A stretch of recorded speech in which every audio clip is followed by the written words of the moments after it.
That was a common Bengals W. And man, it feels good to be able to say that again. Season's done. There's no real shot, but it feels good to be able to say that was a common Bengals W again, as opposed to sighing through my disappointment and saying that was a common Bengals L. Now, I am not delusional, despite having seen the Bengals do things very similar to this a number of times in the past. Uh, we didn't think we'd end up with a winning record after Joe Burrow went out in 23. It happened. Didn't think they would go on that incredible run to end the season a few years ago. They did. They fought back and made every game interesting last year to the very end. They are 4-8 now. I do not expect them to end up 9-8. I don't expect them to end up 8-9. There is a slim possibility that 9-8 wins the division in the AFC North. And there's a real possibility that whoever emerges from this AFC North is not doing so with a very impressive record whatsoever. 8-9 isn't completely off the table, but is 9-8 is far more likely, right? Joe Burrow is back. The Joe Flacco era seems to be done in Cincinnati. He wants a starting job next year.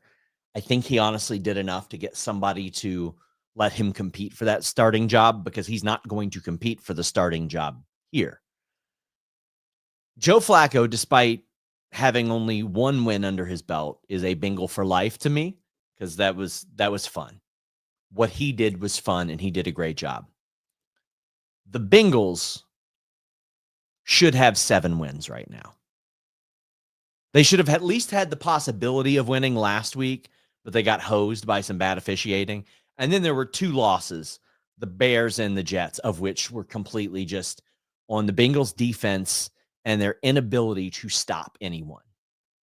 Now, I don't know what Bengals defense got shaken up and just sent into orbit the last 3 weeks, but the Bengals defense over the last 3 weeks have given up 20 points, 19 points, and 14 points respectively. Now, if the Cincinnati Bengals defense gives up on average, what would that be, 17 points a game over the course of a year? Well, the Bengals are going to win 15 games. That's just the reality. The Bengals can give up 17 points a game, but granted, that's just their defense. Their offense gave up a bunch of touchdowns, so got to factor that in.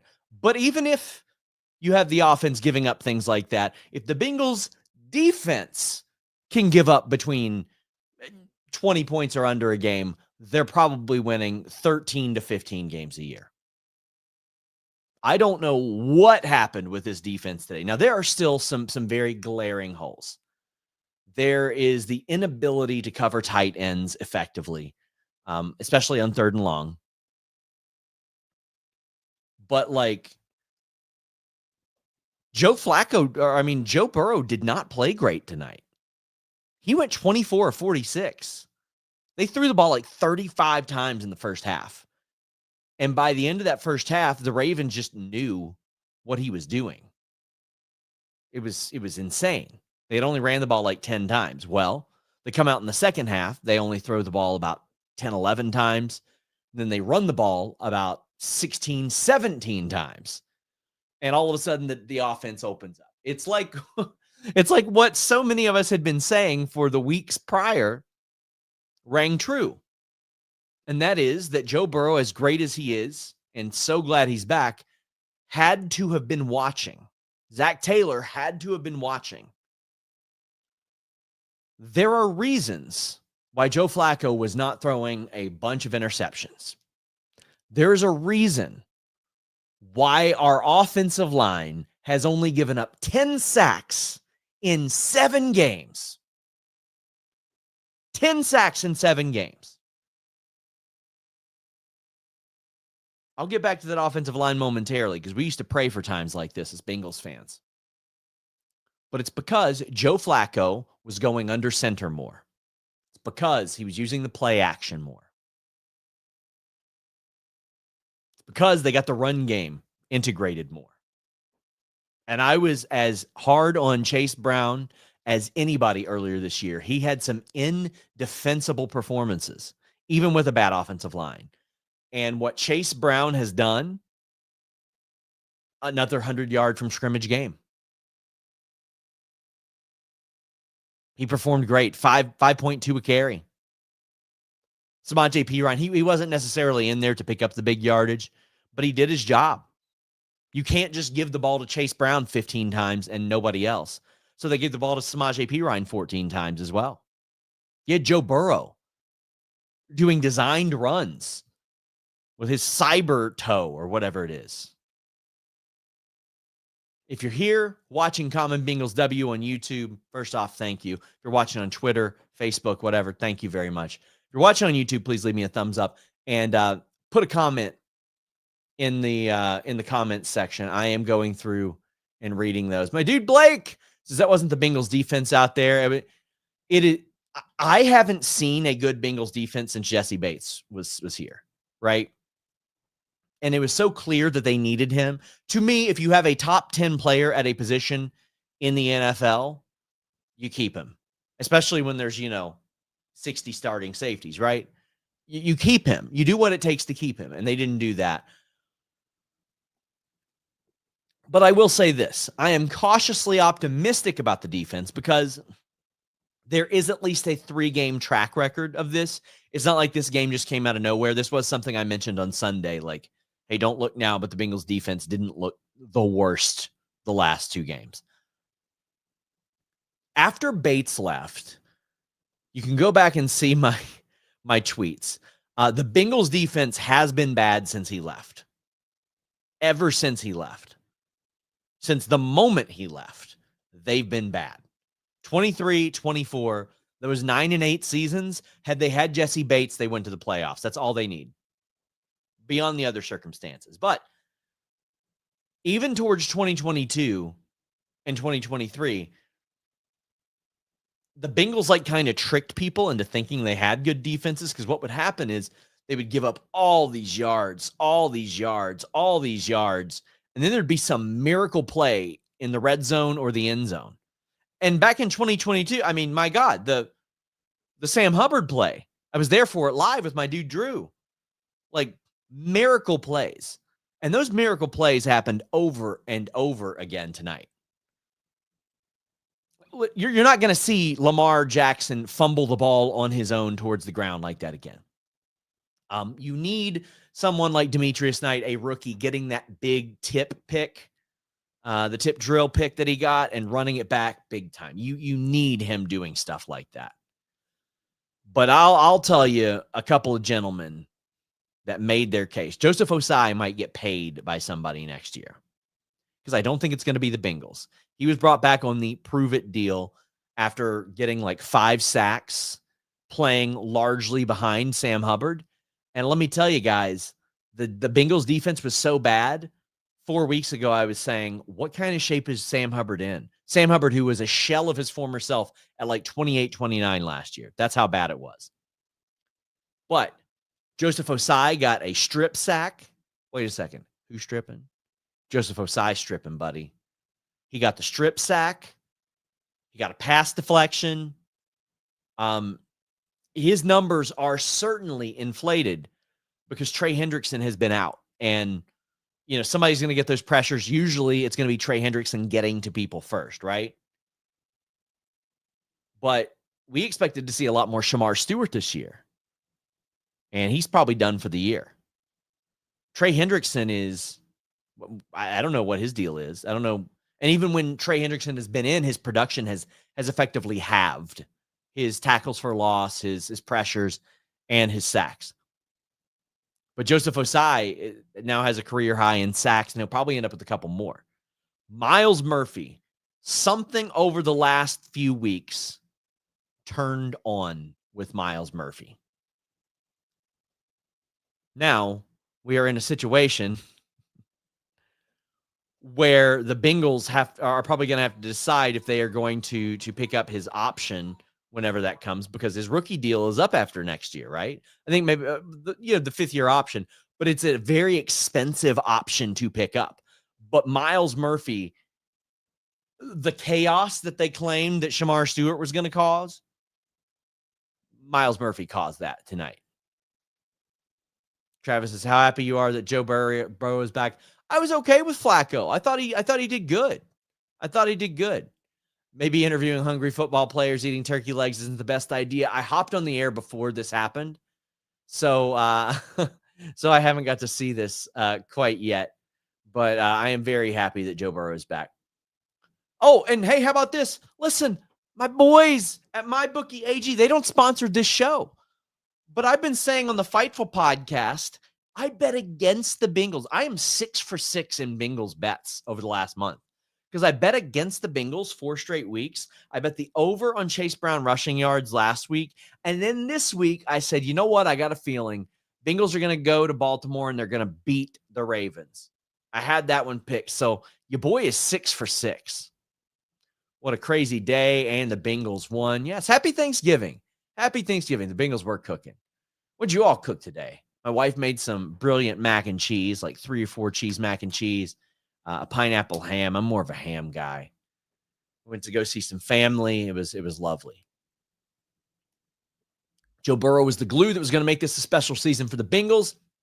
They have to win out to get a wild card. Joseph, I don't think they're aiming for a wild card by winning out. I think they got to win the North. I think that's where we are now. I think the Bengals have got to win the North in order to get into the playoffs. And fortunately, the North isn't very good this year. But as I'm looking at this insane streak that Joe Burrow is on right now, even though, again, I want to make it clear, the first half was one of the worst halves I've ever seen him play. Joe Burrow has won 8 straight starts. Yep. 8 straight starts, buddy boy. You'll love to see it. You'll love to see it. What week is it right now? Is it week 12? We're 3-8. They had the bye week. They're 4-8. It's week 13, right? Joe Burrow, another one I want to bring up is specifically his after week 13 win-loss record. And I know a lot of people don't pay attention to the win-loss record period, but with Joe Burrow, there's certainly a trend here. Joe Burrow, after the team's 13th game last year, did not lose. Joe Burrow did not play late in the season in 2023 or 2023, but in 2022, after the team's 10th game, the Bengals did not lose. In 2021, the Bengals did not lose the last 3 games of the season. They went to overtime in one of their losses. They lost 1 game in regulation after week 11. So Joe Burrow plays great late in the season. He really does. He did not play great early in this game. It was really bad. I was shocked to hear Zach Taylor say, oh, I think he's in a rhythm. In a rhythm was him throwing the ball 35 times for less than 50%. Joe Burrow was actively bad in the first half, not throwing any picks, not doing anything like that. But then when you vary up the offense in the second half and you're not just throwing screen passes and check downs all the time, it opens things up. Then when you throw the check down, it opens up the middle of the field. You have to have your run game going. If you were the Cincinnati Bengals, you have to run the ball 20 times a game. That is the reality of the situation. The Bengals were very lucky to be where they were. They went to the red zone 4 times early and had some really dumb play calls. Threw it 4 times or threw it 3 times out of 4 downs and couldn't get in the end zone at the 2-yard line. Walked away with 0 points after a miraculous strip sack and Cedric Johnson recovering the fumble. Cedric Johnson was all over the field today, by the way. He played great. It was embarrassing the way that this offense played in the first half, except for Evan McPherson, who, again, a guy I was hard on last year. Pause. Hard on. But it seems like first off, if you're getting rid of a long snapper a couple years in, very clearly your kicker has been like, hey, I think we need a new long snapper. And they got one, and things have been great. McPherson's missed 3 kicks this year. Let's run those down. The first one was a record length that he made, then they iced him and he missed it. The second one was so into the wind that the commentary was like, this is a long shot, even though it's from this distance, it's way into the wind. The third one was because our mental colossus coaching staff didn't change the balls out or ask for the balls to be changed out, and he didn't have a kicking ball. Evan McPherson was fantastic today and has been all season. The offensive line was almost fantastic tonight. Orlando Brown Jr. had 2 false starts, and quite frankly, was lucky that he didn't get like 4 or 5. That man has false starts nonstop. Dalton Reisner, all right. That one was such a barely, like a split second. Really, like, man, these refs got good eyes on them to be able to even catch those. But let's talk about this offensive line. The offensive line that so many people said, oh, you want Burrow to come back? Why, behind that offensive line? Yeah, behind the offensive line that has allowed 10 sacks over the last 7 games. I prayed for this and it happened. You kidding me? 10 sacks in 7 games? If this offensive line allowed 10 sacks over 7 games, Joe Burrow would have 2 Super Bowl rings. But we don't live in an if world. If Jesse Bates had stayed here, they would have made the playoffs the last 2 years. Yada, yada, blah, blah, blah. Also, shout out Tanner Hudson, a guy that even myself, after that fumble last year, that, again, one play kept the Bengals out of the playoffs, and it was him fumbling at the goal line in week 1. If he would have just carried it in, they would have made the playoffs. He had an amazing catch tonight. An incredible catch tonight, and deserves his flowers for that catch, because he is like the 4th tight end on the depth chart right now. And that was an absolute lob that he made work over a very, very sticky defender. And that was just, God, why are these ads playing while I'm pulling up the stats? Get out of here. But the Bengals defense held Lamar Jackson to 17 of 32. There was an interception. The run game, they ran all over the Bengals. Lamar Jackson, I knew he was going to run for at least like 5 first downs, even though it was only 27 yards. It's a little misleading. The Bengals got 3 sacks. But I mean, like, if you are the Cincinnati Bengals and the defense, if you can somehow learn to take away the tight end, then you're going to be much better. I mean, 150 of the 245 yards that Lamar Jackson had, 9 of the 17 completions were to tight ends. It is, oh no, I'm sorry. It was 10. It was 10 of the 17 receptions. Insane. 10 of the 17. The Bengals cannot defend against tight ends. And that's been the case for quite some time. Now, all week long, the last 2 weeks, I've been seeing Bengals fans. Oh my God. Why are they starting Burrow? This is so stupid. Why are they starting Burrow when they're 3-8? I'll tell you why. Because Burrow is not a loser. He does not carry a loser mentality. And I don't know at what point Bengals fans felt it was okay to accept the loser culture that Mike Brown and family are trying to thrust upon us. What are you talking about? With 6-7 games left in the season, the guy getting paid $50 million a year shouldn't come back and play because he's healthy. So you feign this concern. What? Get that loser culture out of Cincinnati. Take it up north to Cleveland. Take it up north to Cleveland. And they can pin their hopes and dreams on Shedeur and Dylan Gabriel and be like, oh my God, our rookie went 11 for 20. Let's go. Let them have it. Joe Burrow is our guy. He's being paid to be the guy. whether they're 8-4 or 4-8. We need to save them for next year. Yeah, that's great. That's always great, right? Yeah, you don't need to build a rapport. You don't need to get reps in. Not like he showed any rust tonight in the first half, right? Get that loser culture clear out of Cincinnati. Get it away. It's ridiculous. Hate it. 1LT Photo says, Sean, you got to be flying high. Congrats, man. I mean, but as high as 4-8 can be, I guess. Yoshi Voss had a nice catch as well. Gesicki should have had a touchdown, but he couldn't hold on to the ball.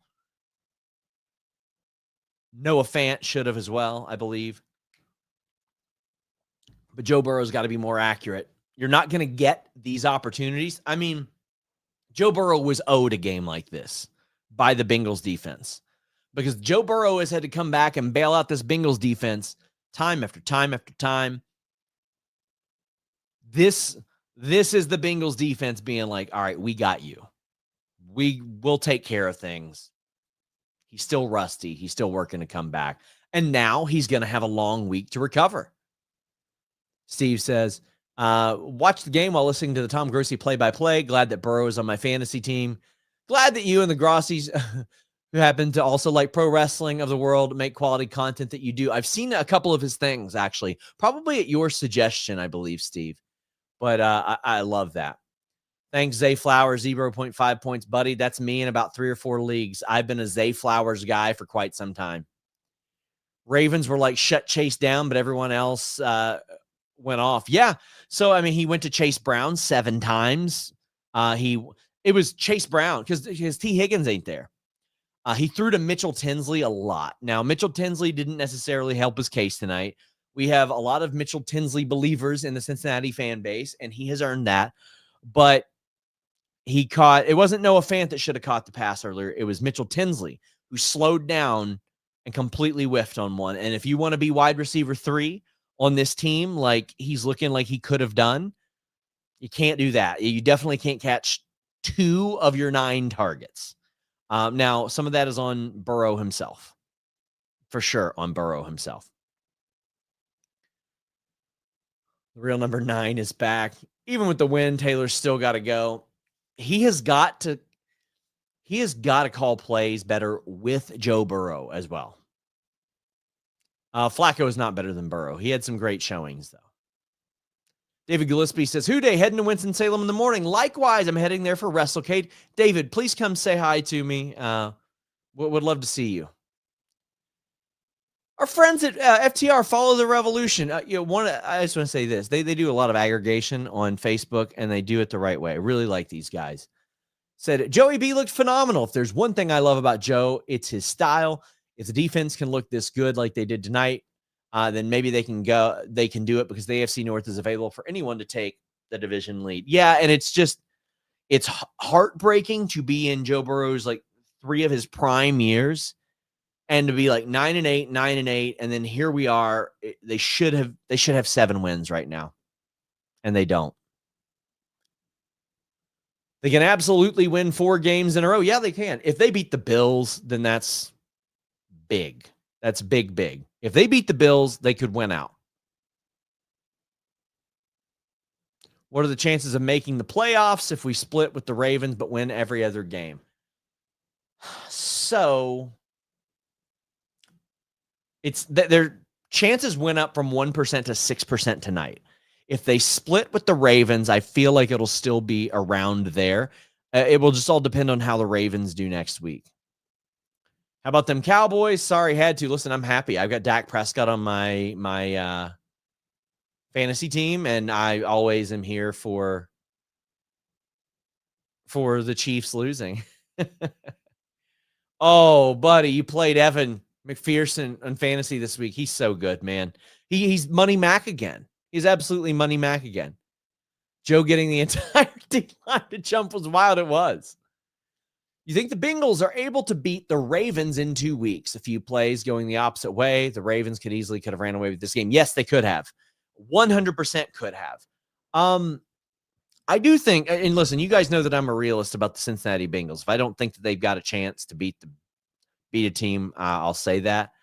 I do. because they're going to have T. Higgins back hopefully in a couple weeks. They might have Trey Hendrickson back in a couple of weeks. That is an awful lot of depth. And they're Myles Murphy getting confidence as well.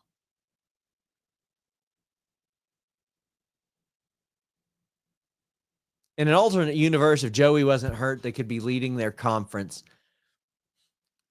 If Burrow wasn't hurt, I think they'd still only have like one or two more wins because their defense was so bad, guys. Higgins and Chase being out with Cincy tonight and the Bengals winning says a lot.